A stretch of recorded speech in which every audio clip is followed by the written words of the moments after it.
I'm going to start with just showing you 2 quick pictures. So I'm going to flash a lot of things at you. You're not going to actually be able to see a lot, but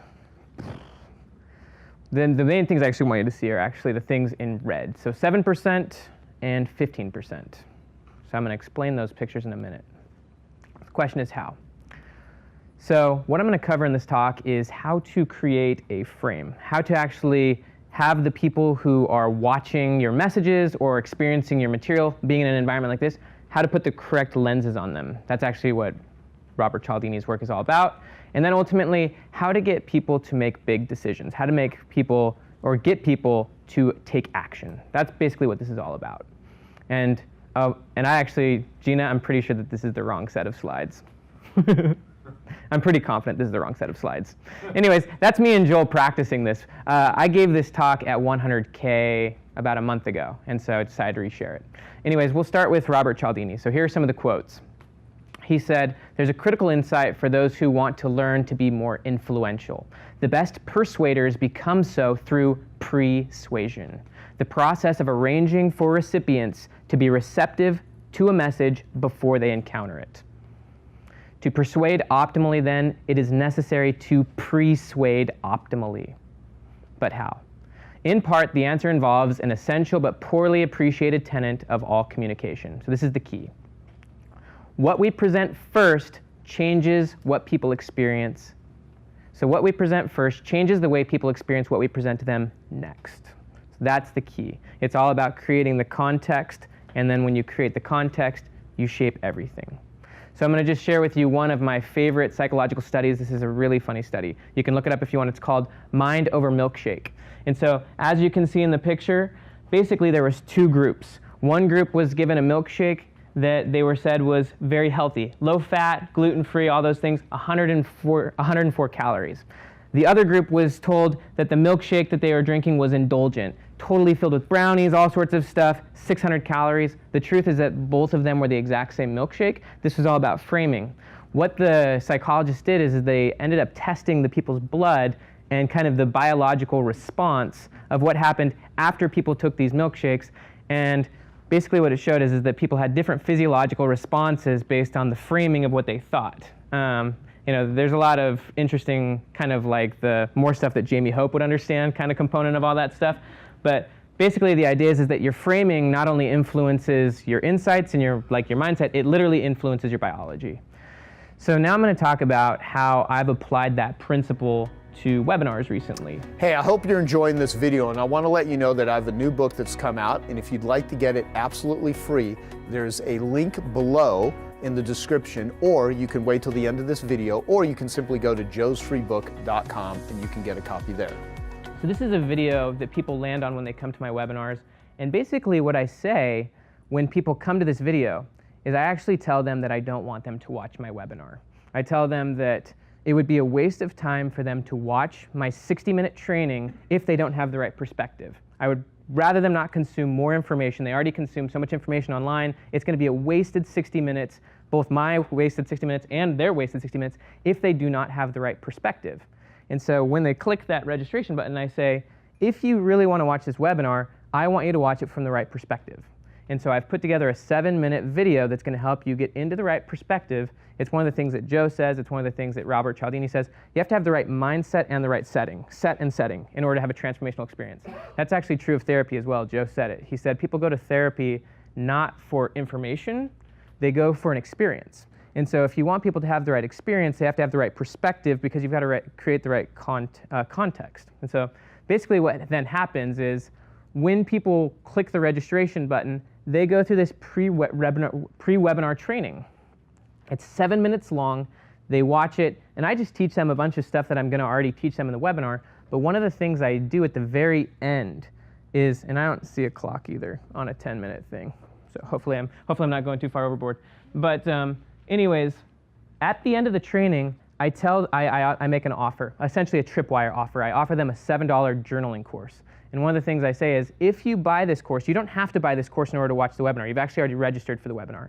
But if you buy this course, 2 things are going to happen. You're going to be able to go through a few exercises that are going to help you have a much more powerful experience with the webinar.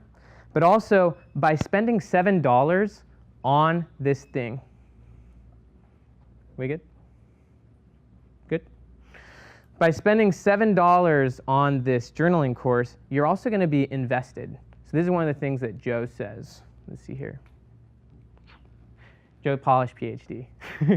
He says if they don't pay attention. So one of the things I actually say at the end of that 7-minute thing is I say, look, you don't have to buy this, but if you do buy it, you're going to have a completely different mindset for the webinar. It's only $7 to buy this journaling course, but it's essentially like buying a ticket.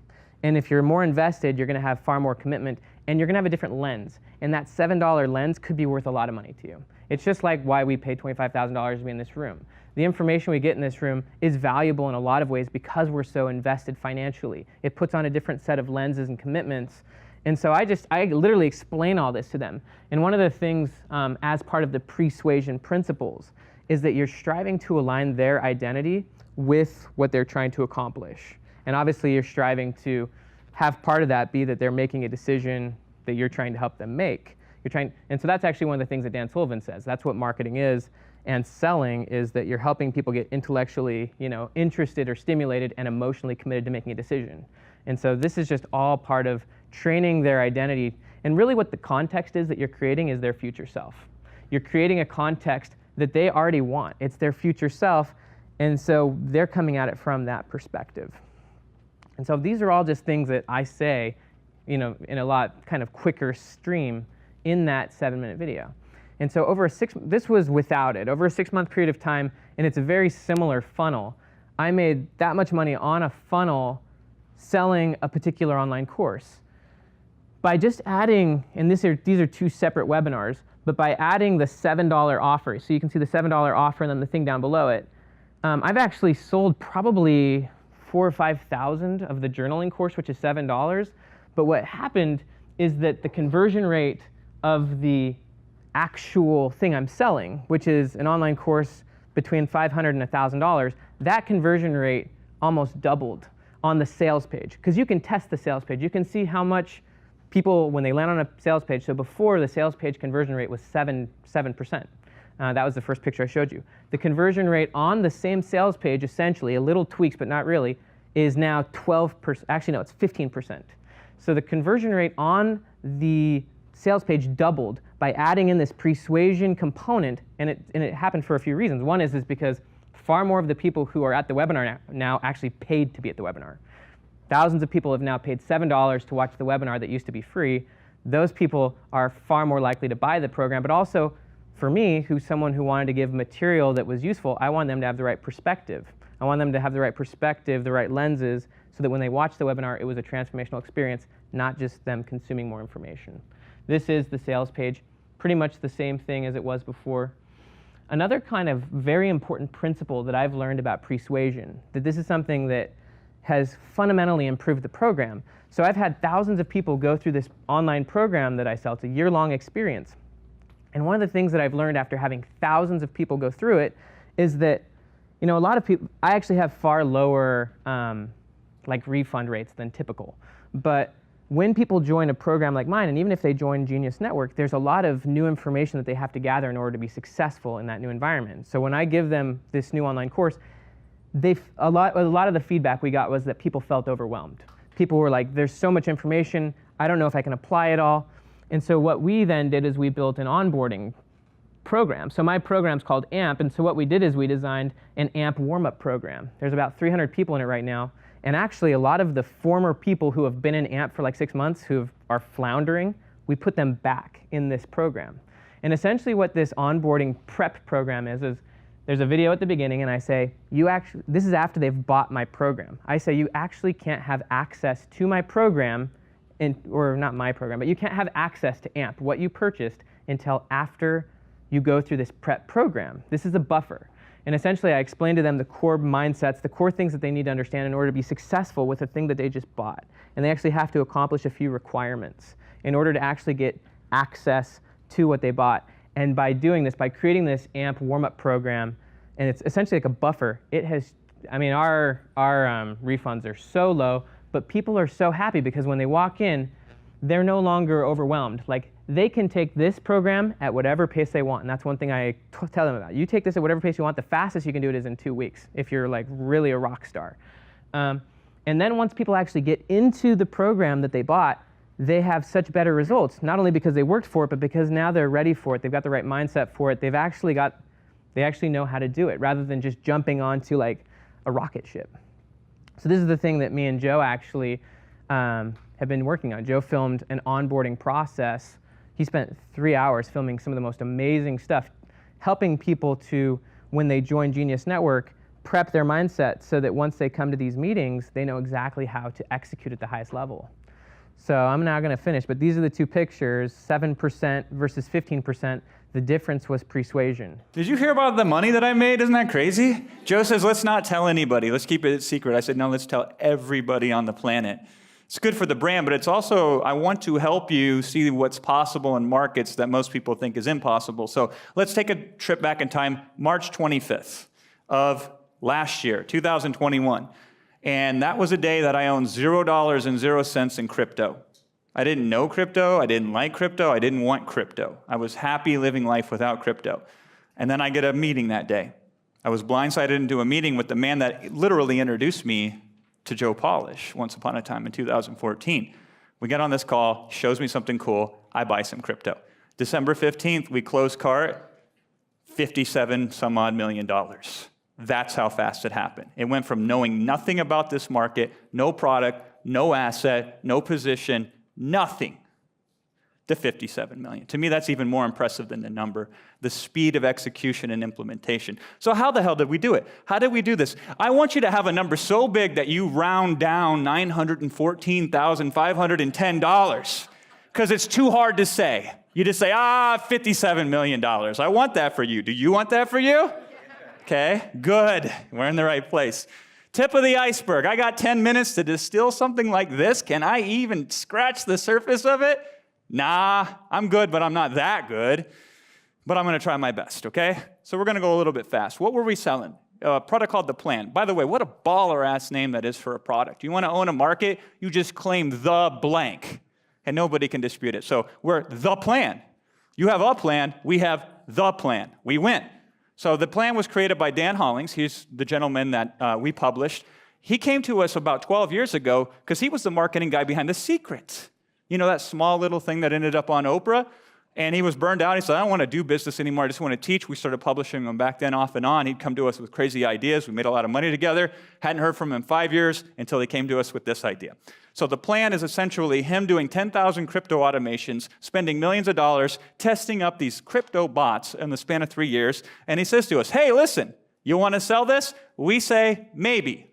Let's test it first, okay? Now here's the key to all successful launches. Just 3 things. Traffic, conversion, fulfillment. That's it. It's so simple, even a CEO can understand that. Hey, I hope you're enjoying this video, and I want to let you know that I have a new book that's come out, and if you'd like to get it absolutely free, there's a link below in the description, or you can wait till the end of this video, or you can simply go to joesfreebook.com and you can get a copy there. That's all we got to do. So what do we do in traffic? Here's all we did. Affiliates, brokers, word of mouth. What's missing on this slide? I didn't pay a single penny for this traffic. Some guys make $50 million, but they spend $60 million. That doesn't count. We didn't spend a single penny on traffic. That's not to say we didn't pay for the traffic. We just didn't buy it up front from Facebook. We had these things called affiliates. So here are some of our smaller affiliates. All of them generated over $1 million in revenue in sales, of which they made $590,000, $423,000, $550,000. These are affiliates making money because they're referring customers to us. That's a pretty good clip of money. So this guy right here, this affiliate, he did okay for us. He did 1.5 in sales. He kept $595,000. We created Leaderboard. This is game theory, right? You want to make people do well? Don't convince them on how much it'll help their customers. That's boring.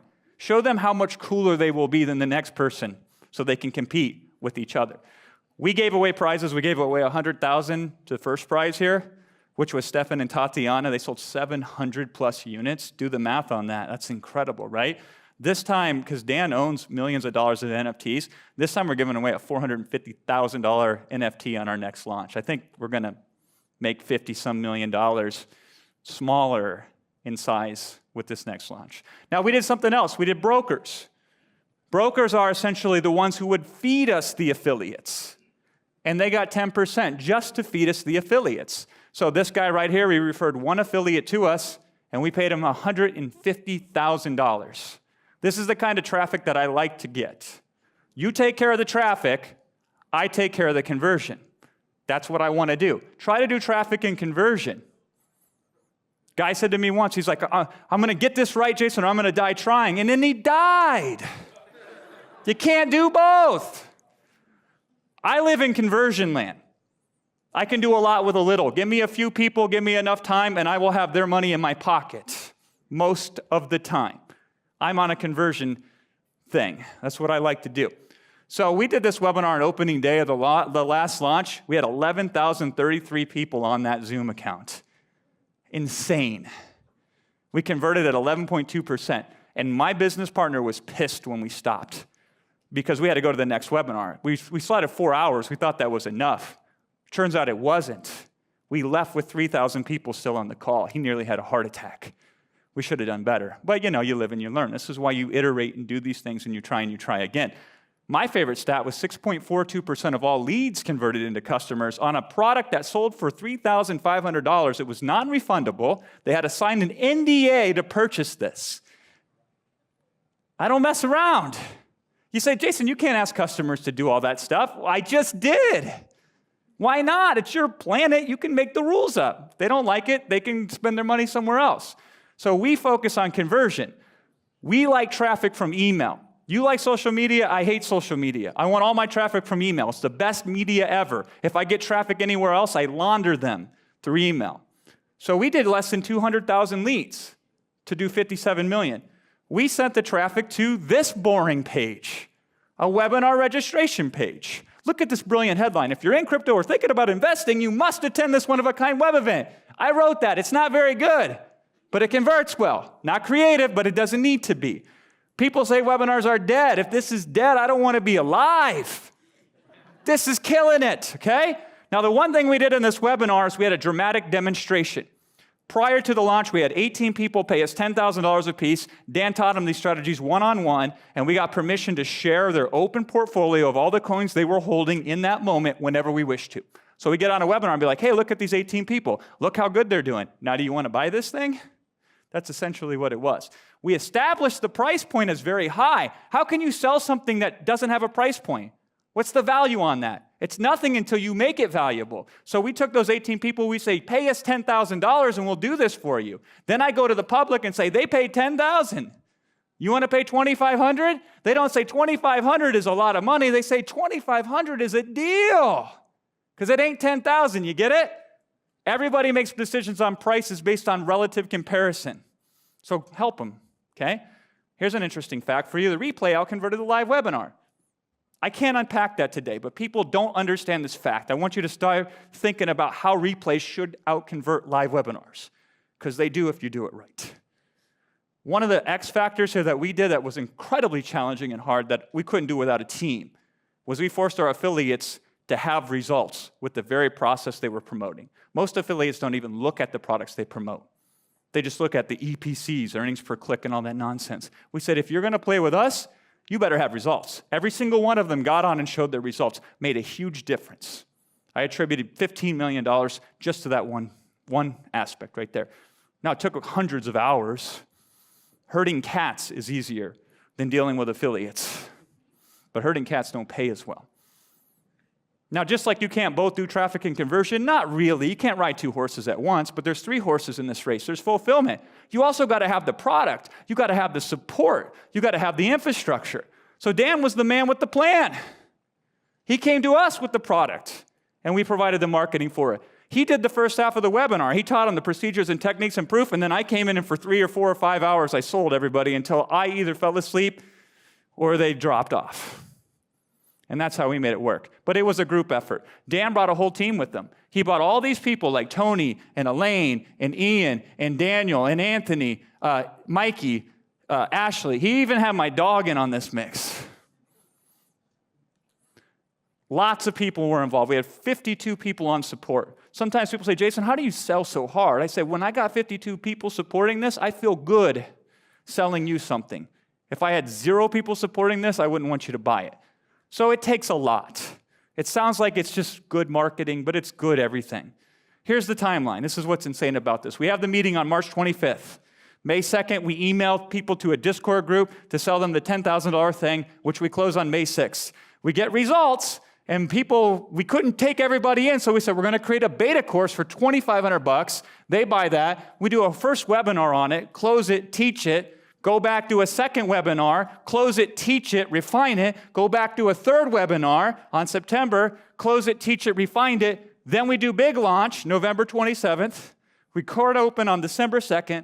We card close on December 14th. And we're looking at this big old pile of money. And that is the high-level version of how we set the internet marketing record for biggest launch in history.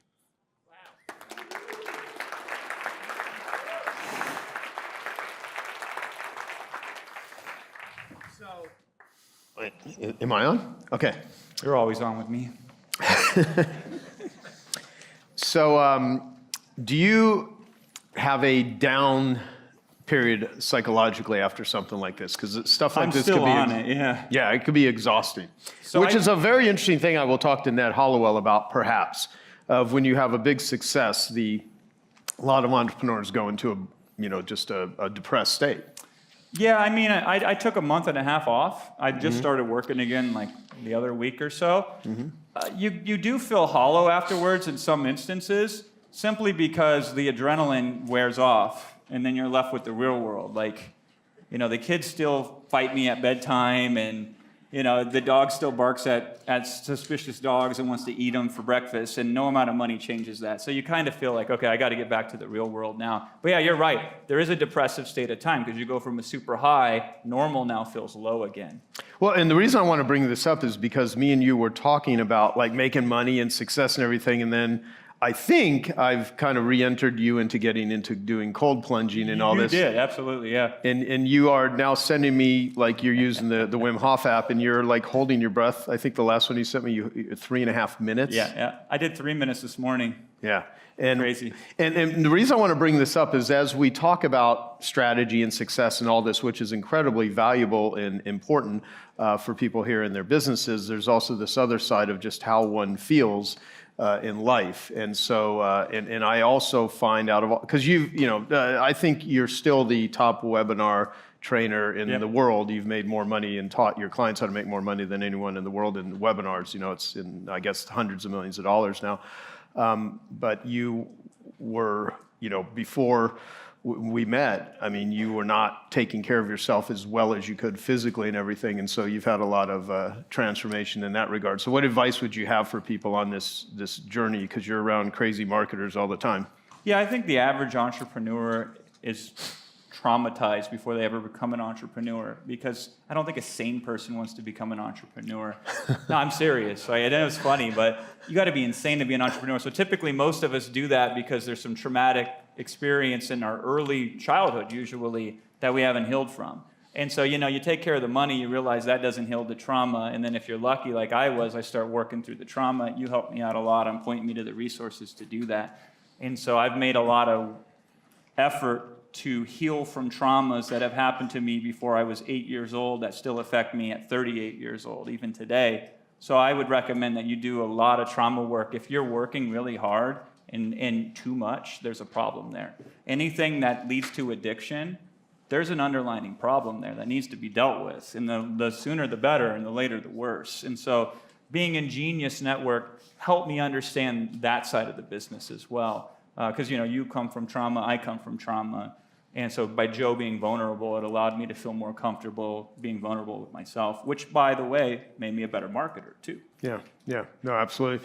So what advice would you give for anyone what to pay attention to, read, look at, study that you have done recently? I mean, everyone can get a copy of Jason's book if you haven't already, which he explains his process. I mean, that whole book kind of walks you through the salesmanship and it's great psychology. Yeah, the book's one to many. Definitely get that, because I break down the whole webinar process I predominantly use. But if you can find and watch one of my webinars, that's going to be your best education, because it's a masterclass. Like Joe can tell you, when we launched Genius Webinars, people literally made money on the free webinar, hundreds of thousands of dollars in some instances, regardless of whether they bought our product or not. So my attitude is, how do I construct a webinar where it's so valuable just by being there that whether you buy the product or not, you're successful on the thing that I'm teaching as much as possible. And so that's the attitude of everything that we do. And so if you can watch a webinar of mine, you would see that personified. It's not learning how to swim in a seminar, it's getting in the pool. Yeah, awesome. I will just admit right up front, 10 minutes has got me nervous. I don't do nervous on stage, but here I am. Okay, so let's see, what are we at? Let's try this one. Okay, yeah, the next $500 million in launches. So, you ever notice when Apple launches a product, and people you're anticipating that, you're excited about that, the market's just talking about it, and everyone's they're counting down, it's all about anticipation, it's when is that product going to get released. People line up outside the stores, right? This guy, first in line for iPhone 5, woohoo, put that on his gravestone, But you get these lines outside of the Apple stores. You ever notice how I am an internet marketer. I sell stuff online. Sometimes servers crash. Well, the iPhone, I think it was the 4, the Apple site crashed. I'm like, okay, if Apple's site can crash, my site can crash. I'm good with that. But what do? They do tens, hundreds of millions of dollars immediately, right off the bat, from 0 to 100 miles an hour, right away. So I've wondered, how can we do that? How can we do that in this room? We don't have those resources. We don't have their branding. We don't have their advertising. We don't have their teams. How can we do that? So for 18 years, I've been working on how we can do it. But actually, that's bullshit, because 18 years ago, I was a stay-at-home dad. And I was just desperate to make some kind of money to try to impact my family in some way. So I started publishing. I started publishing online. This is 1996. So back then, my first email went out to everyone I knew with an email address. That was like 17 people. But it gradually grew from there, and it grew this platform. Okay, I grew this platform. Anyone out here have a platform? You've got an email list. You've got a social media following. Are you guys just not willing to raise your arms, or what? Thank you. Okay, so I gradually built up this platform. I did what they now call content marketing. So I published, and then I got to this point, well, maybe I can actually sell something to these people. But I was actually, we have born closers. We got closers in the room? Raise your hand proudly if you're a closer. So we've got some closers, right? You guys know what I'm talking about. You know how to sell. Unfortunately, I'm not one of you. I don't have that sales gene. So I had this little platform that was growing up, and I was like, how can I sell something to them? And I was terrified. I was actually terrified to ask for the order. So, and that actually, that little thing allowed me to to invent this process that has made all the difference. Because what I did was I romanced my people. I romanced my followers. And then I asked for the sale. I built relationship first. And even for the closers out there, you all do that, right? You all build relationship. But now in this day and age, we're able to do that in a way we never could before. We have the speed of communication, the interactivity that we've never had before. So I tweaked this and I tweaked this. I did my first launch. Some of you heard the story that did $1,650. That was enough to make me do backflips. $1,650 changed everything with that first launch. But then I got better. I instantly knew I could get better at it. And I did get better. Got better. Here's a photo. I put this in the book, but I've never really made this one public. That's actually me. I am at my kitchen table, and I'm in a bathrobe, and this was not staged. This is actually when I did a launch. This is the first six-figure launch I did. It was $106,000 in a single week I did. I think like while I was sitting there for an hour, we did $28,000 in sales. And that was like unbelievable, life-changing money for me. So I gradually got better and better and better. And then in 2005, I started teaching it. And my students and clients have now done $500 million in sales. In fact, it's way beyond that, but that's a number I feel safe saying publicly.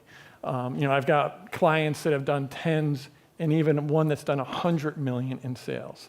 So what I wanted to share with you is basically what I've learned. And it's funny as I was thinking about, I did just roll out this book.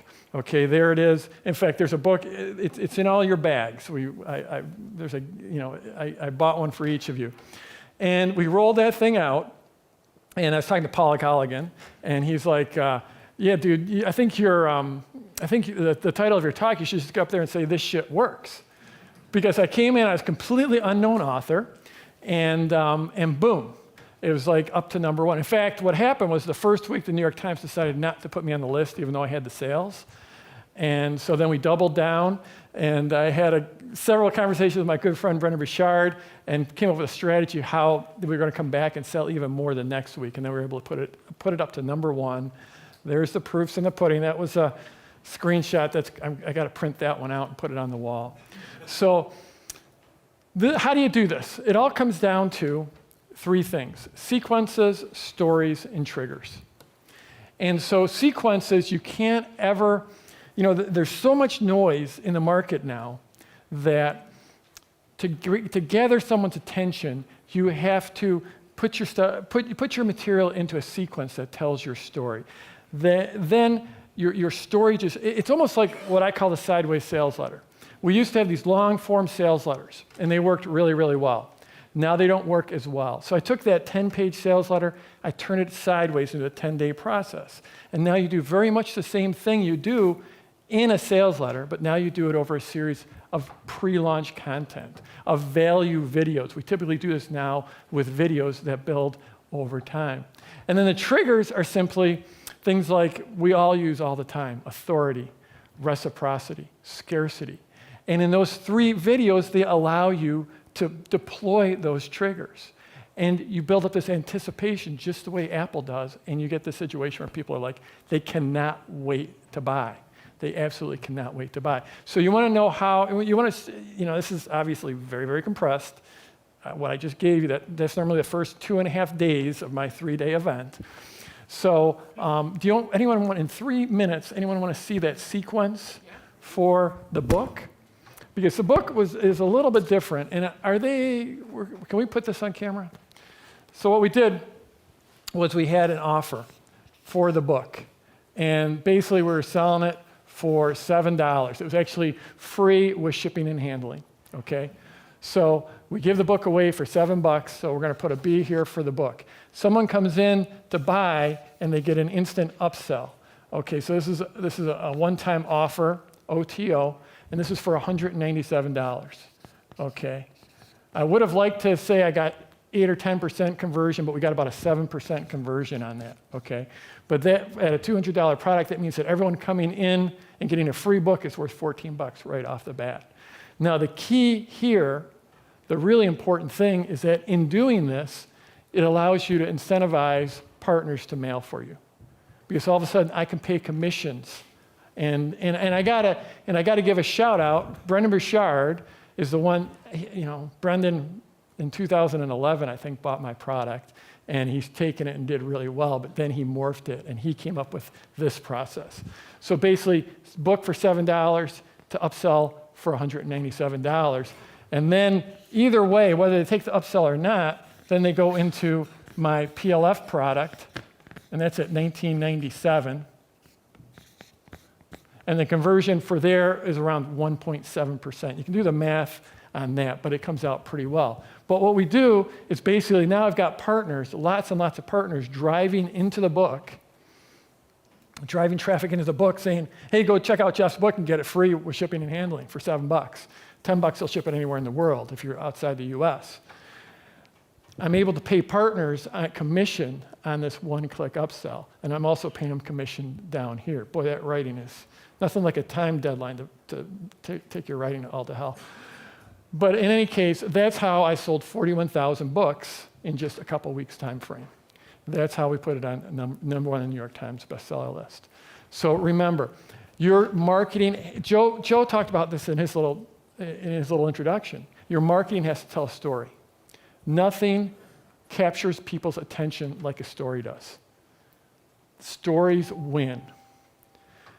And when you deploy that story over a 10-day time frame, and you give 3 great value videos that define the opportunity, define the journey, define how your prospects' lives are going to transform, then when you land them on your sales video, they don't even need to watch that entire sales video. They are ready to buy. I want to talk to you about how to transform from a personal brand, from a guru brand into a profitable, scalable, and if you want to, sellable brand. Now, obviously, you don't have to do this if you don't want to, but if you want to, it's kind of a cool thing to know how to do. So that's what we're going to talk about. Now, there's a big problem, and I guess this is the reason that I want to talk about this today. It's a disease that I see infecting so many of my friends in the entrepreneurial world today, and I call it Guru-ititis. And it's literally every single CEO I know wants to be the next Tony. Now, there's nothing wrong with this. If this is what you want, that's fine. But in my experience, what so many people don't realize, the big challenge with Guru-ititis is while very often you look really successful on the outside, inside you're stressed beyond belief. Because you're thinking like, how do I maintain this facade? I gotta look like I got my stuff together right, and really I'm kind of screwed up like everybody else, right? You're also exhausted because you're the one doing all the work, right? You're out there doing everything. There's only so much that you can have other people do. And the worst thing is you're trapped, right? You're trapped. You're trapped because you are the business. Worse, you're trapped because you are the product.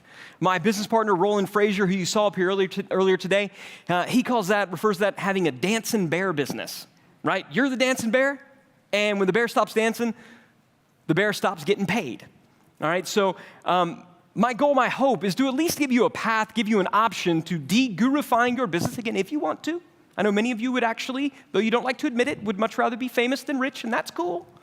That's cool. But if you're like me and you're mostly in it for the money, then I want to show you how you can build a business, transition away from a pure guru into a business that's maybe a little bit more sellable. Now, where I came from, definitely, I've been doing this since 1999, made my first sale online in 99, and have kind of started out in the guru space. I mean, I was running stupid ads like this, talking about, look at me, I'll build your funnel. So I went from doing jackassy kind of stuff like that, to, with the help from a lot of smart people, helping to launch the brand digitalmarketer.com, which thankfully is relatively well known by enough people to keep my family fed. And it's now a real company and everything. And it's a company that thankfully has value outside of me. It's a company that if tomorrow we wanted to sell it, my partners and I would make probably more money than we needed for a while. Right? Not Roland. If you know Roland, he spends all his money on way too expensive wines. He'd be done in like a month or two.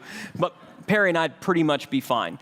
And so again, this is what we've been able to roll out and do. So I just want to talk to you about kind of the process of what we went through if you want to follow a similar path. Step number 1 is you need to materialize your genius. All right, you need to productize your genius. You need to take the voodoo that you do so well, and you need to somehow extract it from your brain, from your general awesomeness, and you need to put it over here.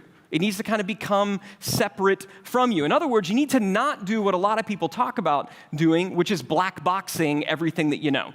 And I see this done. I see this talked. Like if you want to be the expert, you're the guru on the top of the mountain, don't tell anybody how you do what you do, because then they won't need you anymore. You want them coming up to you. The problem with that is if you're the one they want, you never really get a day off.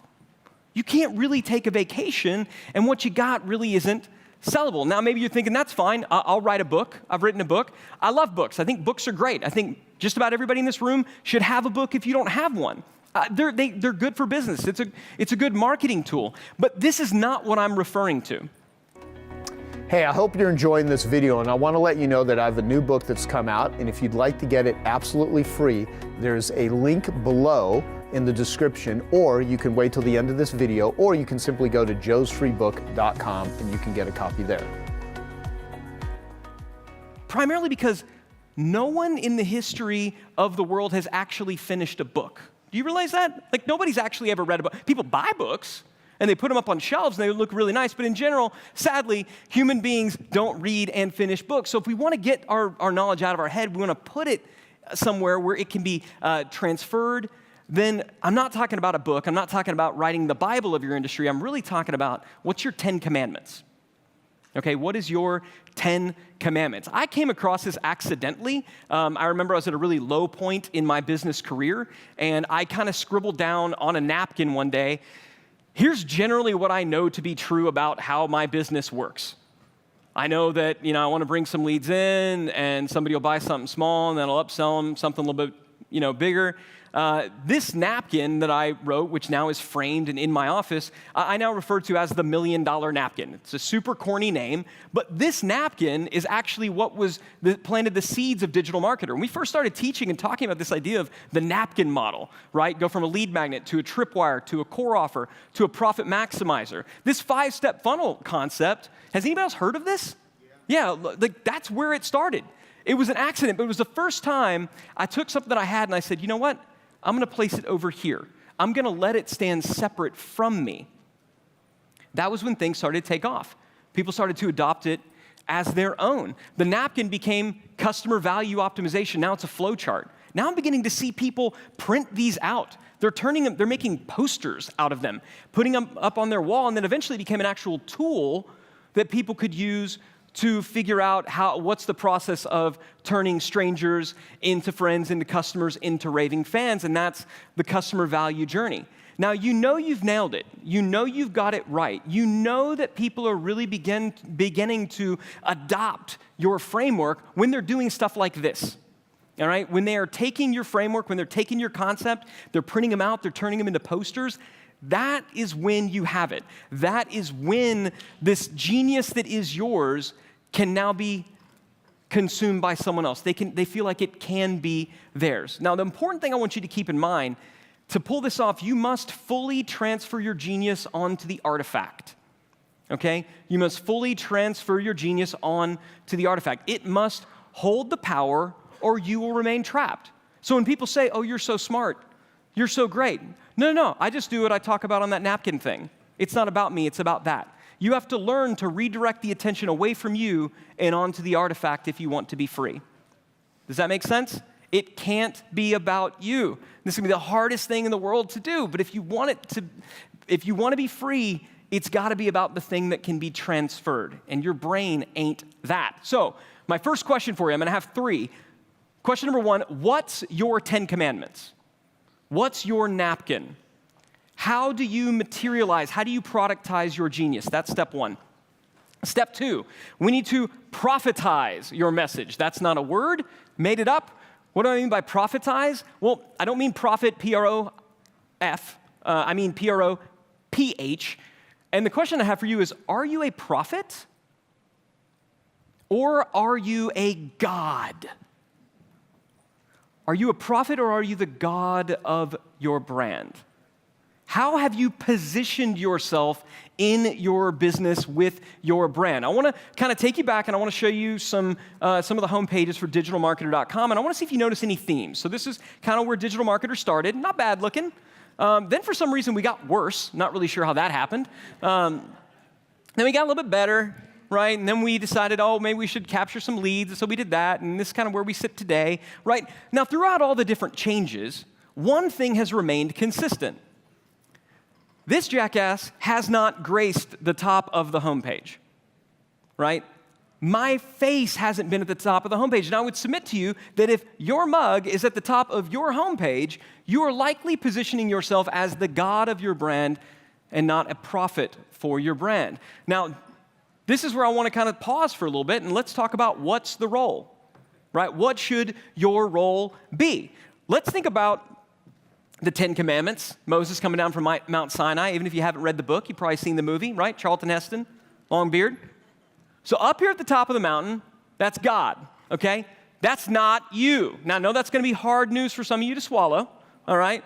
That's not you. And the reality is you don't want that to be you because God doesn't get a day off, right? God doesn't get to take a vacation. Who are you?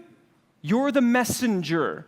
You're the prophet. You are the guide. You are the one coming down with the tablets, which is your message, saying, I have the good news. You are the messenger bringing that to your customers. So the question that I have for you that I want you to ponder, this is question 2 of 3. Are you currently positioned as the prophet for your brand or the God of your brand? Prophet for your brand or God of your brand? How are you positioned? Step 3, we need to deputize other true believers. So we've crafted our message. We've separated it from us. We've begun to be the prophet of our brand. Now it is time to gather others to the cause. It is time to make disciples of all nations, right? So we need to deputize other true believers. For us at Digital Marketer, we did this formally with our Certified Partner Program. We said, let's certify agencies and consultants to teach our stuff. Most people would never do this. Have somebody else teach my content? That's my content. They'll never do it as well as I can. Some do it not as well. Some do it better. Recently, one of our certified partners pitched our stuff into Southwest Airlines. I don't know anybody from Southwest Airlines. They did, right? We have them taking it into other nations in different languages that I don't speak because I'm only kind of good at one of them, all right? So that's one of the ways that we did it. Another way that we did it is at our event, Traffic and Conversion Summit. I remember Traffic and Conversion Summit 1, I was on the stage all 3 days. Even when I wasn't speaking, I was terrified that somebody was going to say something that went against something that I said, so I made sure I was on the stage like monitoring them, like sitting there in a stool just judging them, right? The most recent Traffic and Conversion Summit, 3 talks, which is about 3 more than I actually wanted to do. Instead, I wanted to make room for our customers. I wanted to make room for our members. I wanted to make room for our certified partners. I wanted to make room for our customers and all the other folks over there, our team, our employees. I want to make room for them to come up there, for those messengers. Now, I know what you're saying. Yeah, but if I make room and all these people come up, what if they leave? What if I make messengers of people? I make gurus of other people and they leave? I want to show you one other picture. This is me on stage hugging a banana. The man in the banana suit's Russ Henneberry. The rest of the team there is Lindsay, Susie, and you can see the top of Molly's head. At this event, these 4 people who are critical team members to Digital Marketer all spoke and were featured prominently on our stage. Today, none of them work for us anymore. They've all gone on to do other things. They left the right way, love them to death, miss them terribly. But the brand goes on. The company goes on. The messengers have changed, but the message remains the same. The messengers have changed, but the message remains the same. So I want you to write this down. When you let go, you make room for others to take hold. If you grasp onto everything that's yours and you claim it as your own and you don't let anybody else have anything to do with it, you know what? There's not room for them to get hold. When you let go, you create room for others to take hold. And you know it's working when people start sticking your logo on their stuff. I'm proud of the fact that I've walked into coffee shops all over the world, and I've seen people with our logo on their computer. That's crazy to me. But it's because we let go and let them take hold. So the final question I have for you is, who do you know who could help spread your message? Who on your team could be spreading your message? Which customers could you certify to let them talk about your stuff? Who could share in spreading your message? Knowing they won't do it as well as you, but knowing that they'll get the message out to more. So just to review, materialize your genius. Separate it from you. Have it be something that's transferable, that's passable. Prophetize your role. Deputize other messengers. And the final action item that I would have for you, I would ask you to mentally shift your role from guru to the world's best spokesperson for your brand. Mentally shift your role from guru to the world's best spokesperson for your brand. Will any of you in the room do this? Yeah? If you will, please repeat after me. I am not my company. My company does not own me. I own my company. Say it again. You own the company doesn't own you. That's what I wanted you to hear. Thank you. When I was talking to Stephen yesterday, I was like, you know what? And I asked Joe this, and I talked to Susan. I was like, what will be the most helpful thing for people? And I think, you know, the only way that anyone ever does well with marketing is they gotta appreciate it and respect it. When people say, I don't like marketing, or marketing isn't important, that's like saying, I really don't like oxygen. You know, that oxygen just isn't really that big of a thing. I mean, hold your breath for 3 minutes and see how gasping for air kind of sucks.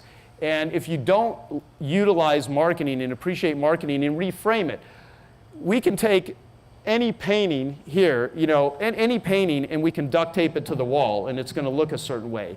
If you put it in a nice frame, you position it well, it's going to look completely different. Your whole business is that way. How, you know, some of you can make incredibly beautiful art, but then you don't do the same thing for yourself. You don't create bio videos. You don't make your brand and the way you position yourself desirable and attractive and awesome. And so you cannot bore people into buying. You're not even going to create a desire that already doesn't pre-exist. And so what I would encourage you to do, and I'll do some Q&A if we have time for that, and if we don't, I will be happy to hang around, because more than anything, it's really hard to share 20 years worth of marketing experience in a short talk, but I have a couple hundred hours of amazing content with some of the world's greatest thinkers in business and entrepreneurship and in marketing that I will share with all of you for free. I'm not going to try to sell any of you guys anything. I'm happy to just provide this stuff, because I'm going to actually take Joe as a case study, and he's going to teach me how to be a better artist than I am, and he's going to actually show me how to throw. Thank you. But no, we're going to throw some pots, and we're going to videotape this stuff, and I'm going to see if we can actually create a multi-million-dollar campaign with Joe's art, because the guy's incredibly talented, and he already does well. He's made a living doing this.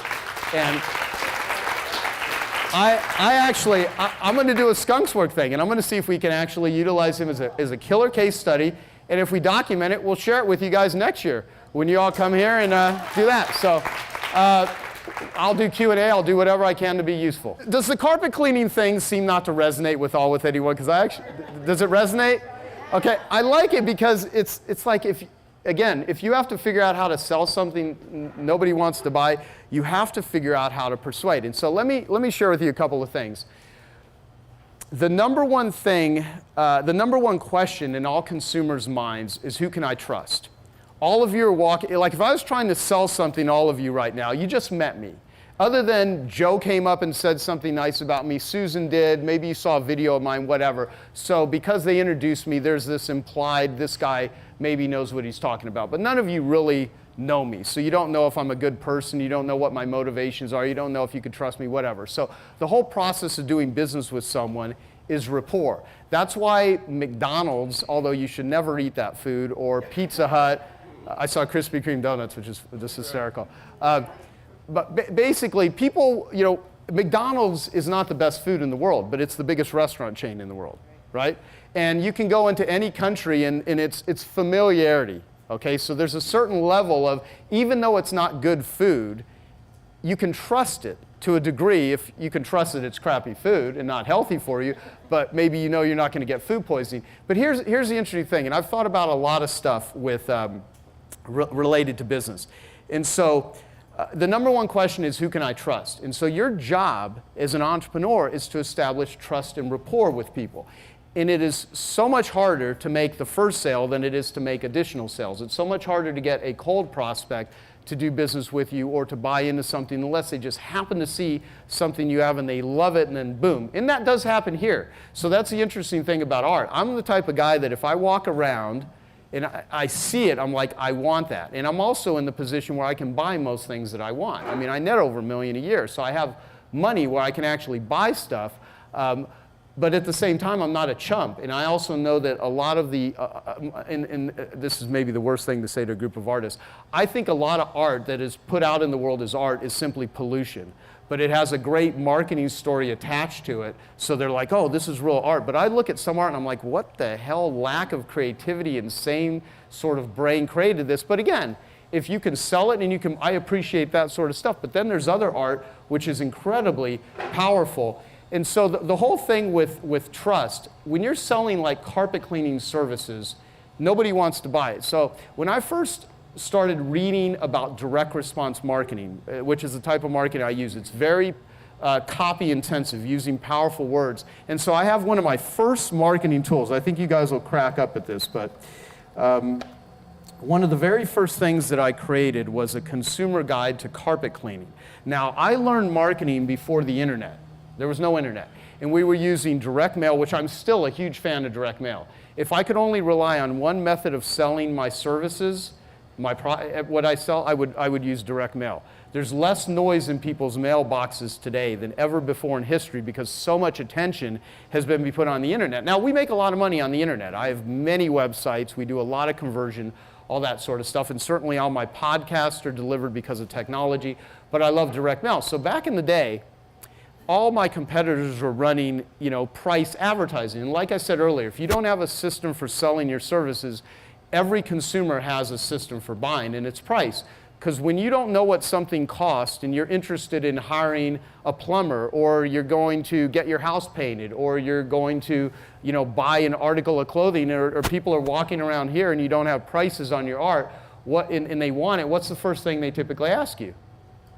Yeah, how much you charge. Well, the reason you ask how much and you all do it, every one of you does this, is because you don't know any other way to make a buying decision. So you would have people call me up, if they ever called me up, and say, how much you charge for carpet cleaning, because I didn't really know quite how to price. So I was using price advertising.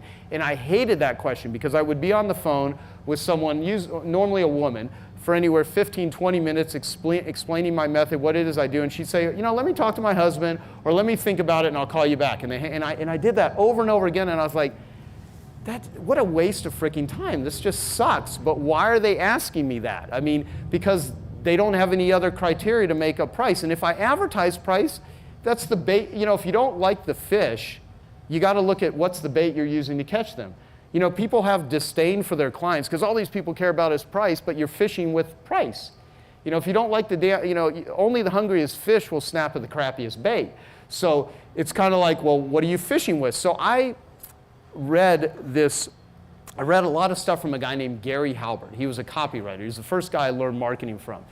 And he said that any problem in the world could be solved with the right sales letter. And I would encourage you to write that down or think about it. Any problem in the world could be solved with the right sales letter. When I first heard that, I was like, there's many problems that can't be solved with a sales letter. What if you have cancer? What if you have a relationship problem? What if you don't have good health? Can that be? Well, as a matter of fact, most of those problems can be solved or at least assisted with a sales letter, because all a sales letter is are words that are designed to persuade people in order to do something. So I created my very first consumer's guide to carpet cleaning because no one cares about carpet cleaning. They're not going to do research to understand, what's the difference between dry cleaning a carpet versus steam cleaning versus whatever. And so I took something as boring and as dull as carpet cleaning, and I created a consumer guide to carpet cleaning. Everyone was using name, rank, serial number, who they are, what they do, and their phone number. And so I created Consumer's Guide to Carpet Cleaning. And this is it. And I have all this stuff memorized because I've done this so many times. But it says, read this guide and discover how to avoid 6 costly misconceptions about carpet cleaning, 7 questions ask a carpet cleaner before you invite him into your home, crawling critters and crud, a guide to the slime, grime, and livestock that's seeping, creeping, and galloping through your carpet, how to avoid 4 carpet cleaning ripoffs, the difference between value and price, and how to get your carpet cleaner to 100% guarantee their work. And so all of a sudden, people were thinking carpet cleaning, but I didn't know there were 6 costly misconceptions about carpet cleaning. I didn't know there were 8 mistakes to avoid when choosing a carpet cleaner. I didn't know there were 4 ways to avoid getting ripped off. So I started planting these seeds in what to do to look for a carpet cleaner. I was telling a story. I was creating a picture in their mind so that they wouldn't call me up and say, how much do you charge, all right? So then they would open this up, because every flyer, every ad yelled out, you know, someone's trying to sell you something. Now I was like, I want to actually educate people. So the type of marketing that I started doing is education-based marketing. I started educating people on what I do and how I do it. Every single one of you have a story about how you started your business, why you do art. Some of it was started out of inspiration. How many of you, your art was started out of fear, desperation, anxiety, depression? You had a crazy ass upbringing. You had depressed parents. You had bipolar people. You had addictions in yourself, that sort of stuff. And it became an outlet for you to actually take your brain and turn it in. Because every time Joe sits down at a potter's wheel, my guess, and I may be wrong, maybe he's very strategic, my guess is he makes it up and then he makes it real. How many of you sit in front of a canvas that are painters and then you make it up and you make it real? That's what you do as an entrepreneur. You make it up and make it real. Every day we're getting up and we're bumbling our way through life as best we can. Now the more strategic you are with bumbling around, great, but so here I had this thing where it's like, okay, how do I educate people on carpet cleaning? So choosing a carpet cleaner is easy. Why? Because you're bombarded with misleading advertising, confusing claims, and simply bad information, from super low prices and high pressure sales to unqualified technicians and near worthless methods. How do you ever find a qualified, competent, professional carpet cleaner? You start by reading this consumer guide. In this fact-filled booklet, you'll discover how to avoid 4 carpet cleaning ripoffs, 8 mistakes to avoid, blah, blah, blah. And that says, we wrote this guide to help you better understand carpet cleaning. Now, you can be a graphic designer, you can be an artist, you could be a pet grooming service. We wrote this guide to help you better understand ceramics or paint or whatever, okay? And now with this information, you can make an informed, intelligent decision, because that's all consumers want to make. They don't want to make an uninformed, idiotic decision. They want to make an informed, intelligent decision. So I created a consumer guide to carpet cleaning. So when people call me up, I would say, and they would say, how much do you charge? I said, well, you know, I've actually created a consumer guide that'll teach you everything you need to know on how to hire a professional carpet cleaner, and I'm happy to mail it to you. And if you read it, we'll clean one room up to 200 square feet absolutely free, so you can try our services out. And if you like it, we'll give you a carpet audit, because everyone else is giving free estimates. I didn't want to give free estimates. I didn't want to do what anyone else did. So I created a unique way of packaging and positioning carpet cleaning. And again, a boring ass service that nobody wants to buy. And so people would call me up and I would mail them the consumer guide, and I wouldn't have to spend 15 or 20 minutes on the phone. I would totally position myself as being helpful and useful. And then they would call me back and say, when can you do the job, after they read it? Because I was the one providing them with information on how to make an informed buying decision. They trusted me. They bonded with me, and that's what you want. You want to bond with your clients, and the more that you can bond with your clients, the more they're going to want to do business with you, and the more they're going to want to refer you. Now, there was a problem. If someone called me up and they wanted their carpets cleaned the next day, because there was no internet back then, the problem is the post office wasn't going to get them a consumer guide the next day. So I was like, how do I handle that problem? So one of the first things that I did was I created a consumer awareness message. And I had a 24-hour free recorded message. And so I started giving out a number to people. I said, well, I've set up a 24-hour free recorded message. It'll teach everything you need to know on how to choose a carpet cleaner. And it was a 10-minute recording that people would call up, and it would say, hello, thank you for calling this consumer awareness message. If all you're looking for is a cheap brush the dirt off cleaning, we respectfully ask that you call another carpet cleaner. However, if you're looking for the best service, let me teach you what you need to know about how to hire a professional cleaner. And then I would proceed to teach them how to make a buying decision, even if they didn't hire me. And because I was the one providing them with that information, they wanted to do business with me. And so this is before I started selling courses and programs. All I was trying to do was build my carpet cleaning business. And I learned the difference between a $100 bill and a $1 bill is the message on the paper. Same paper, same ink, different message. Difference between a $5,000 painting and a $100,000 painting isn't just the message on or the paint or the picture, it's the positioning before it even happens. You know, when Damien Hirst can sell dots that he doesn't even paint himself for hundreds of millions of dollars, it's not about the dots. It's about the story. It's about the perception. It's about that sort of stuff. Can everyone still hear me okay? I don't know if the mic's going to. So I created this consumer guide to carpet cleaning, and I no longer ran ads that said, call me and then ask me how much you charge. I would always drive people to call and get information. And so if you're going to have a website, have a consumer awareness video. tell your story. All I did was tell the story on how to buy, and people would call me up and say, when can you do the job? It sifted, sorted, and screened price shoppers. Because of my marketing, marketing is selling in advance. Like I said earlier, selling is what you do when you're on the phone or face-to-face with somebody. Marketing is what you do to get someone on the phone or face-to-face with you, properly positioned so that by the time they talk to you, they're pre-interested, pre-motivated, pre-qualified, and predisposed to give you money. And so I started running ads in Yellow Pages, and they said, warning, don't call any carpet cleaner till you listen to this free recorded message. In the late 90s, every major phone book in the United States had one or multiple versions of my free recorded message ads running in chiropractic, real estate, heating and air conditioning, auto sales, pest control, florists, jewelers, you name it, because I license my stuff to multiple people. And we can loosely track over $2 billion worth of sales that have come directly off of my ads and promotions for my clients, and it's using robotic automated marketing. So the thing is, I don't think anyone's ever brought that type of marketing to the art world. And so my little lab rat test here is I also want to talk with Susan, and I want to create a consumer awareness sort of message for this art show so that by the time this happens next year, you got a whole bunch of people that have already done business with you, already know about this. But I actually want to take my marketing and actually work with Susan to try to come, because, well, first off, I know I can pull a lot of this stuff off, but I also know there's a lot of stuff we don't know yet. And that's what you have to be willing. In the real world, it's called failure. In the marketing world, it's called testing. So you have to be willing to test a lot of stuff, but I'm willing to try that stuff. And the reason I want to throw all these ideas out to you, and one of the reasons Susan, because I talked with her about this, Susan really, obviously doing these meetings shows a real care. I mean, and plus, because the way you all like make money with each other, you're all incentivized. The more everyone here makes, the more everyone makes. It's sort of like a win-win situation. So part of this is instead of someone trying to increase their slice of the pie, you're just increasing the whole pie.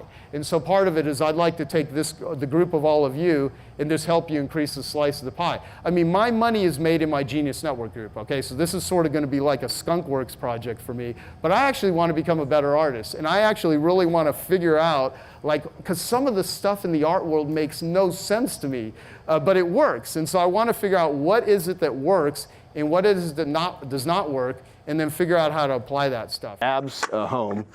And I was doing marketing, one of the analogies I would use, and so at the time, Dan Kennedy, how many of you know grumpy-ass Dan Kennedy, the marketer? All right, so Dan Kennedy was writing the majority of my sales copy. He would speak at all of my events that I was doing for carpet upholstery cleaners. I would come to his events and speak at his events because I was like this great story for him, like the dead broke carpet cleaner that built a business. So it was a good sort of positioning thing. And he had this great way of positioning people that you don't have any relationship with versus people that you do, and why you would write sales letters and why you would do marketing. And back then, the vast majority of marketing was still direct mail. There was very little email marketing. Dean Jackson, who at 1:20 p.m. Is Dean actually online yet? Yes. Oh, he is. Okay, wonderful. So Dean's on. So later this afternoon, me and Dean and Alex Mendozian are going to talk for a little bit about marketing, because at the last Genius Network meeting, we got like rave reviews about the section that we did on marketing and where I talked about pricing, and people commented like, okay, now I understand why you raised your prices and Genius Network, that sort of stuff, and people really like the marketing thing. So Dean didn't even invent the squeeze page till 1997. I had my first website in 1996, but even back in 1999, there wasn't a ton of e-commerce. Amazon was relatively new, and Dean Jackson, many of you are friends with him and know him. He invented the squeeze page for a book called Stop Your Divorce, and then he created this model where people had to enter their email or their name and email in order to go to the next page. That ended up becoming the modern day opt-in page, which now, millions and millions of websites use. How many of you have an opt-in page on your website? Well, the guy who invented it, we'll be having a conversation with at 1:20 p.m. today. That's Dean Jackson, smart dude. So basically, Dan Kennedy had this thing where, so let's say you have a mountain, and over here is where you want, if you want to sell something to somebody, even if you're not trying to get money out of them. Let's say Jennifer Hootie, who was recently married, ends up divorcing this kind of bum husband she has, Alex, and decides she wants to, have another partner. It doesn't need to be money. It could just be a relationship. It could be whatever you want. I'm saying that jokingly. Alex is cool. So. And Mary Morrissey performed the wedding, and she's like the best at performing weddings. She's awesome. So over here, yeah, so I could just, there's this dialogue going on between me and Jennifer right now that most of you have no idea what's going on. So money, the gold at the end of the rainbow, where you want the person to be. So here's a point here, though, where sales and marketing take place. So you want gravity to work in your favor so you don't have to work really hard. When things are hard, annoying, lame, and frustrating is where you have to start here and try to convince and talk everyone to get them over here. But if you can put, marketing is anything you put in front of somebody that gets them over the hill so that you're pulling a string downhill, you're not pushing. Gravity is on your side. So I just drew this graph out at Dan and Bab's house, and I said you can have someone who's either an annoying pest, and this is Dan Kennedy language, annoying pest, or on this side, what would it be? Welcome guest. Welcome guest, exactly. Thank you, Paris. How many of you do not know the name Paris Lampropoulos? They should. Like truly, like everyone here knows Paris? No. Okay, no, Paris is one of the top copywriters in the world. Literally, I would imagine billions of dollars have been made from what you have written. So yeah, so Paris could get up here and do a far better job than I'm doing right now with all this. So you got the welcome, you got the annoying pest and the welcome guest. And so I shared all this stuff with Dan and Babs. And I was like, let's create my version of a consumer guide for carpet cleaning. When someone's like, how much you charge? It's like, well, that's because they have no other criteria on how to make a buying decision. So how do you, share things with them in a way to where it kind of walks them up the hill? And I was using 24-hour free recorded messages, and Strategic Coach didn't have a 24-hour free recorded message. I said, instead of them talking to a salesperson, have them call and listen to a free recorded message on what Strategic Coach is, misconceptions about coaching, all these different things. The same sort of stuff that I taught Bill Phillips, the same sort of stuff I was teaching my carpet and upholstery cleaners, all the stuff that I was doing. And so I shared all this stuff with them about how to get people over here. So by the time they talk to a salesperson, it's like what later Robert Cialdini wrote the book Persuasion. It's not the selling that takes place, it's what you do in advance. That's what marketing does. So if like Paris writes a sales letter, that sales letter is designed to get someone who's close to here to just so you're more in the order taking business than the sales business, right? What I'm going to talk about today is how to use ethical influence and persuasion to get more people to say yes. And usually when I talk about this kind of stuff, most people are focused on marketing. I teach a lot of people about copywriting and marketing and sales, face-to-face sales and things like that. But one of the things I want you to know is this is not just about business, which I think is really fitting for Genius Network. These are the kinds of things that you can use in everyday life.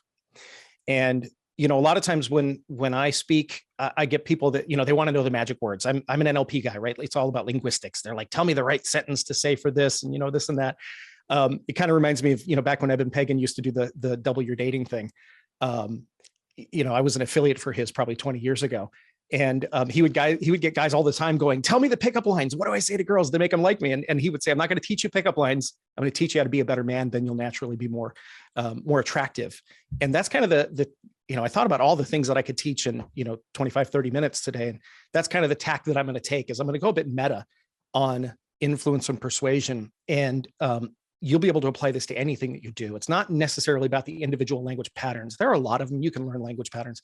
This is more going to be about how to think about how you speak to people in a way that will get them to say yes in every area of life, every context of life. So I'm kind of new to Genius Network. My wife, Kayla, and I, we joined in January. Don't know a lot of people yet. So I'll just spend a second kind of telling you where I came from and how I got here. This is where it all started for me. Back in 1995, I started a company called Liquid Mirror Software. I was what we affectionately called back in the day a shareware author, try before you buy software. And I actually got into business for a really weird reason. I was 20 years old. I was fresh off the streets being homeless. And my girlfriend, who I'd only been dating for a few weeks, got pregnant. And I had no ambition in my life. I didn't have a high school degree. I didn't have really any skills other than the fact that I was a hobbyist programmer. And I knew I needed a career. I knew I needed to take care of this, new human being that was coming into the world, who's about to turn 30, which is crazy to me. And, you know, I was a security guard making $6 an hour, which was a lot of money for me. I mean, I think minimum wage at the time was $4.50. So $6 an hour is like, wow, I was making it. And I knew I needed to do something, and really programming was the only skill that I had. And this new thing had been coming out called internet programming. You didn't need a degree to get into it. But everywhere I went, I would give them my resume and they'd say, well, you don't have experience. Come back when you have experience. Nobody would hire me. And after probably 20 or 30 interviews, I was finally like, how am I going to get experience if nobody hires me? And I came up with this idea. What if I came up with my own software company and I published my own software title and then put that on the resume? Then I've got experience and people will have to hire me.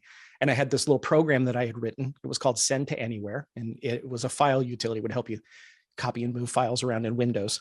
And I published that out there. And really it was the only purpose was to get it on the resume. And it took off. And it did really well. And it did help me get my first job. And then that was my side gig for a number of years. And about a year later, I started getting featured in newspapers, magazines, and I started realizing I should really figure out how to market this thing. Maybe I don't have to have a day job, you know? And so that's where I used to get these 3M floppy disks at CompUSA and duplicate them and put the stickers on them. And that's where I started. That was my first website. Back in 1995, that was my earthlink.net free 10-page website that I had there. It was beautiful. I ended up with a better one later. Started one of the very first shareware networks. If you ever downloaded shareware software in the late 90s and 2000s, you probably downloaded from one of my sites called the Shareware Junction Network. Had one of the very first file hosting companies out there, SWMIR, years ago. In 1998, everything changed. I was at the county fair in Orange County, California. And my friends and I would go there every year, primarily to see the stage hypnotist, a guy named Mark Usick. And I think he's one of the best stage hypnotists on the planet. And I was sitting there in the audience and enjoying the show like I did every year. I mean, we would go pretty much just to see him, but I didn't believe in hypnosis. I thought it was all, you know, a put on. I thought the people on stage were drunk or idiots or just paid to be on stage or something like that. But I loved the show. But at the end of the show, he was selling these tapes and he's going, step right up, get your tapes, 3 for $20. And all I wanted, I didn't believe in hypnosis. I was super skeptical, very logical guy. And, you know, I believed the kind of hypnosis that they put out in Hollywood and cartoons where people are sort of controlling others and their eyes, you know, spin and stuff like that. But I had $20 in my pocket and I just really wanted to hear what was on these cassette tapes. So I walked up and I said, you know, I'll take it, slapped down my $20 bill. He goes, which ones do you want? I looked down in the case and the first one that jumped out at me was Quit Smoking. At that time, 1998, I was 25 years old. I was smoking 3 packs of cigarettes a day and I was hopelessly addicted to cigarettes. From the time that I graduated high school and really got some freedom, you know, being out of the house a lot, I really just started smoking more and more and more. By the time I was 21, I was smoking 3 packs a day. There was a time where I actually rolled cigarettes and I would smoke filterless cigarettes just to get even more of a rush out of it. And I tried everything I could to quit smoking. Nothing worked. And so I bought this silly little tape. About 3 weeks later at home, I popped it in and listened to it. The curiosity finally got to me and everything changed. I woke up the next morning and never touched another cigarette again. I barely had a thought of a cigarette after that night. That I literally fell asleep listening to the tape. And it was so effortless for me to quit smoking that it actually took me 3 days before I realized that something had changed. And it dawned on me that I hadn't had a cigarette in 72 hours. And that was the moment when I went down a rabbit hole that I'm still going down rabbit holes. I fell in love with the subconscious mind and how it works. I started reading everything that I could find on hypnosis. That led me to neurolinguistic programming, social psychology. And in late 1998, it really began to fuse into my marketing. And I began to play around with these ideas of things like conversational hypnosis and embedded commands and anchoring and using these things in my marketing to such an extent that by 1999, 2000, I was actually writing copy for other people. I'd never been trained as a copywriter. I'd read some books. Of course, the Joe Sugarman book, was the one that really got me started. If anybody's ever read that, if you've never read that, it's definitely one of the top books to read on copywriting, the slippery slide principle, right? And, really helping other people as well. And it was great because, working with other people, I could really see the objective change in their results just by adding a few things. Sometimes I wouldn't even rewrite their copy for them. I would just change a few things or put a little embedded command in that was almost already there. And I just became fascinated with this. So in 2000, I became certified as a hypnotherapist, 2001 NLP. I ran a practice for many years. I'm still a coach till today. We run a coaching practice. But my real love, like my passion, is fusing together, NLP and hypnosis and psychology with marketing, because I really think it's all the same thing. And I think a lot of times people think that marketing is about creative writing, whereas in my mind, it's all about hypnosis. It's all about suggestion. It's all about really getting to the subconscious mind. So today I'm the owner of Transform Destiny. We're the top NLP training company in North America. And also with my wife, I co-own Transform Destiny, and also with my wife, I co-own Influence to Profit. And that's where we teach heart-centered business owners ethical influence and persuasion. I think the most important word of that is ethical. Because I find that most people who are heart-centered business owners, they have something that's going to transform the world in one way or another, or at least transform a life, help a person out, and they just don't know how to get that message across. And that's what I'd love to do, is to help people, number one, craft that message, and then number two, amplify it, teach them how to get that out there. So there's my shock and awe slide. You all know you're supposed to have one of those, right? All right, so let's talk about this. And my goal today is I'm going to talk for probably about 20, 25 minutes. I'm going to give you some really good stuff, and then I'll open it up for questions. I know Gina said, we should probably have a question and answer segment. If you don't have questions, or if you want me to go deeper, I've got more content, and I'll go, as long as you want me to, up until the hour. So here's the problem. We live in a high saturation world. This is, I think, in the last 2.5 years, even ever more so a problem. Seth Godin predicted this 22, 23 years ago, right? That the internet was going to change everything about how people consume, about how people learn, that we are so saturated with,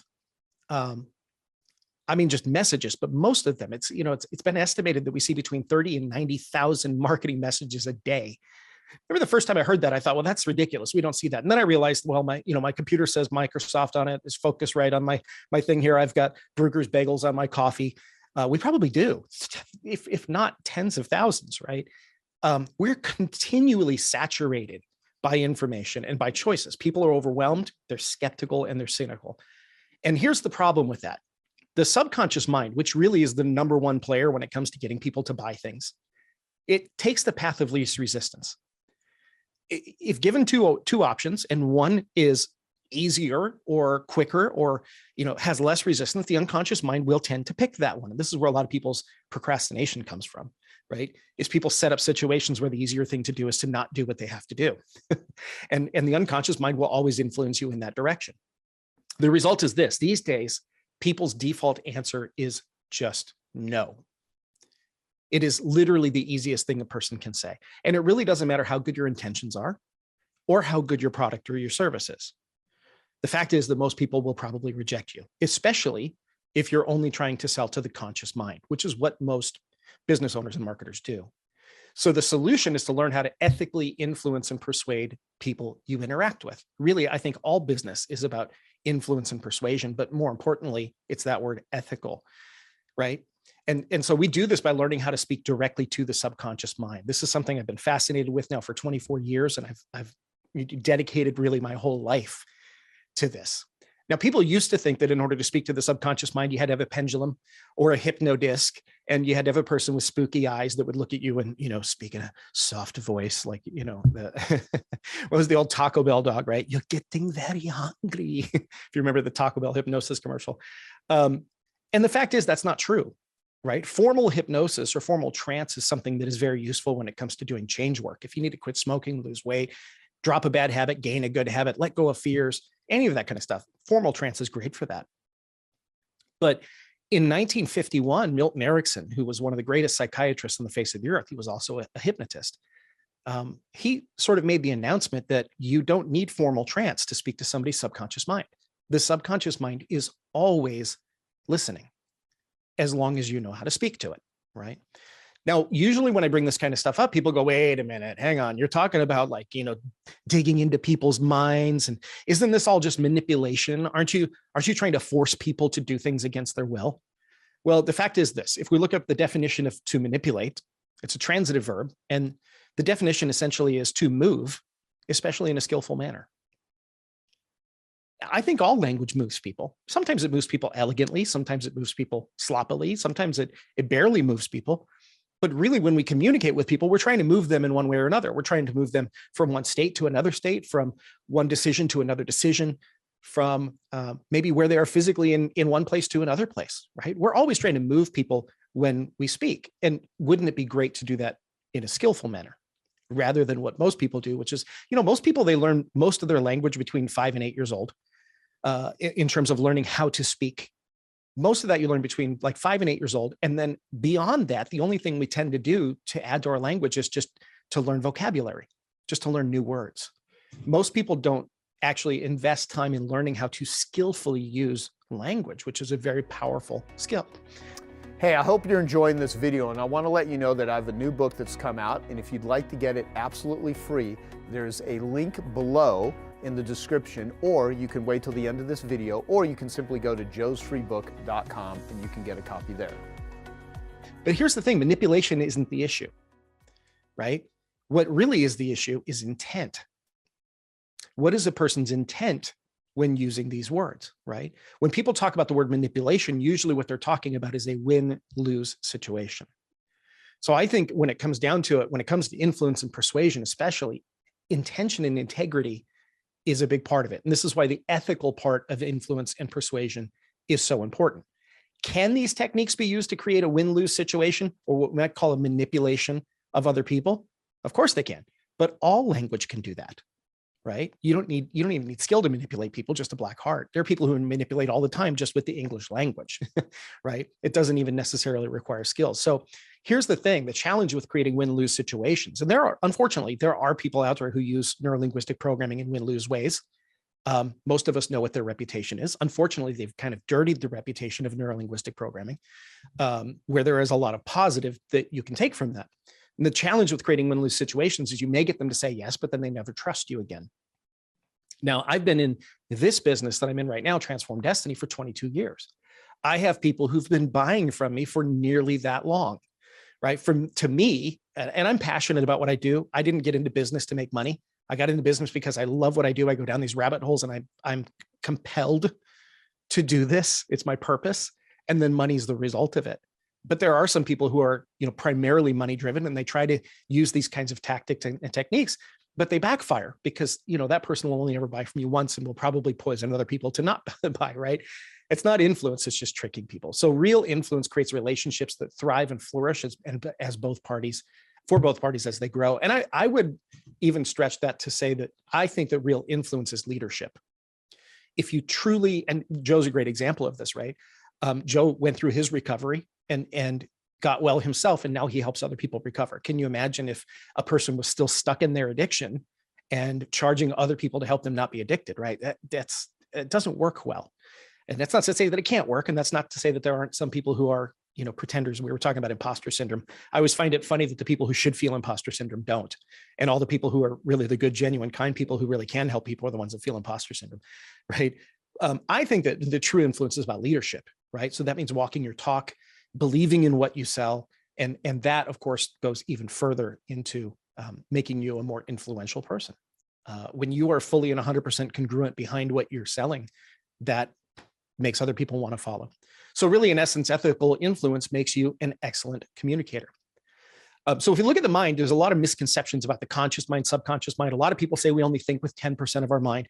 It's actually nowhere near that. If you look at the research, and a lot of this comes from Mihai Csikszentmihalyi, the conscious mind actually only makes up 0.006% of the mind. It's 6/1000th of 1% of the mind. The conscious mind is the other 99.994%. The conscious mind is logical and analytical, which is how a lot of people try to sell and market, whereas the unconscious mind or subconscious mind is emotional and organic. The conscious mind is in charge of accepting or rejecting what it encounters, whereas the subconscious mind is in charge of desire. The problem with trying to sell to the conscious mind is this.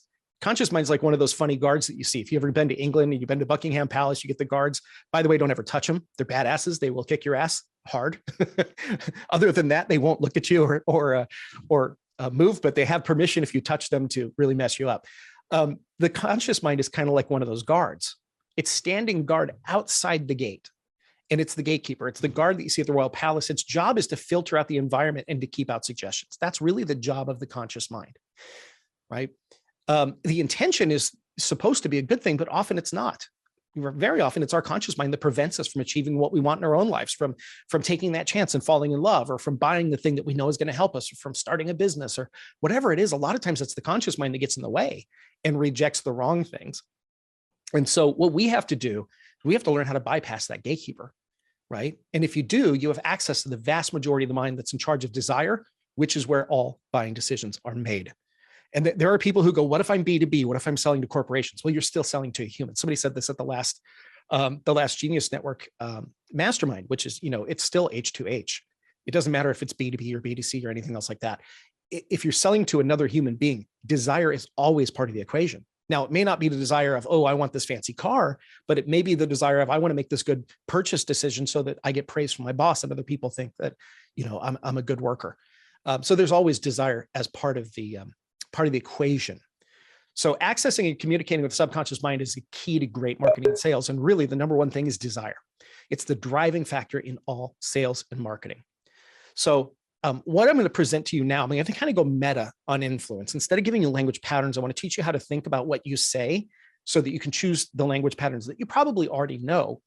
And this will help you in your copywriting and face-to-face sales and your relationships. My first, by the way, guinea pigs when it came to hypnosis and NLP were my kids, right? My son was 5, my daughter was 3. And using this in my everyday life was how I really began to start to get good at it before I ever even introduced it into business. Okay, I hope you found that video awesome and useful. So if you want to get a free copy of my book, I want you to click here. And if you want to watch some more videos that'll be useful and awesome, click here. Go ahead. You're over here. Do it now. Come on. Thank you. Watch them.